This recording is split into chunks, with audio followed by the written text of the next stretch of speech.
Hi friends, welcome to my channel. హిమాలయాల పర్వతాల నడుమ మంచుతో కప్పబడిన కొండల మధ్య ఒక అద్భుతమైన నిర్మాణం.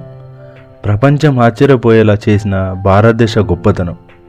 ఇది ఒక సాధారణ బ్రిడ్జి కాదు, ఇది దేశాన్ని గర్వపడేలా చేసిన విజయ గాథ.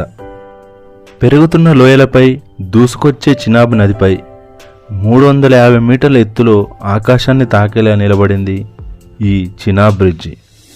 ఇది ప్రపంచంలోనే అత్యంత ఎత్తైన రైల్వే బ్రిడ్జిగా గుర్తింపు పొందింది.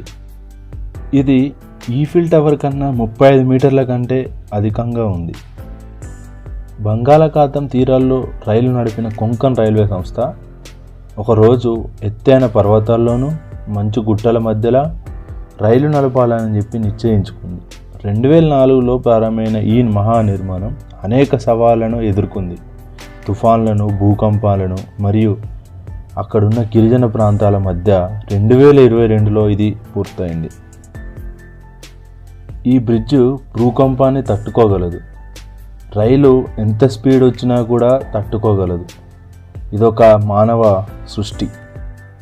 స్టీల్ ఆర్ట్స్ టెక్నాలజీతో నిర్మించబడిన ఈ బ్రిడ్జిని పంజాబీకి కాశ్మీరీకి మధ్య సంబంధాన్ని కల్పించే ఒక క్లిష్టమైన మార్గంగా తీర్చిదిద్దబడింది. ఇది అత్యంత ఎత్తులో రైలు ప్రయాణించగల ప్రపంచంలోనే మొదటి బ్రిడ్జి.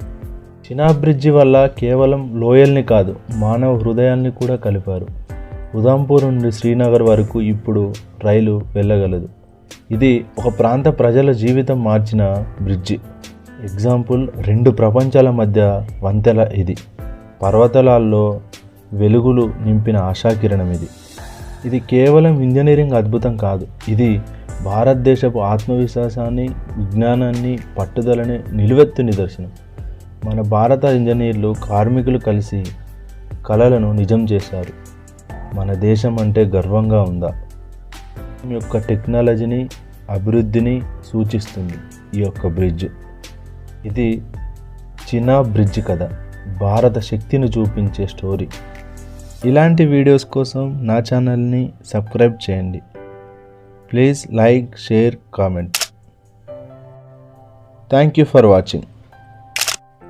జై హింద్.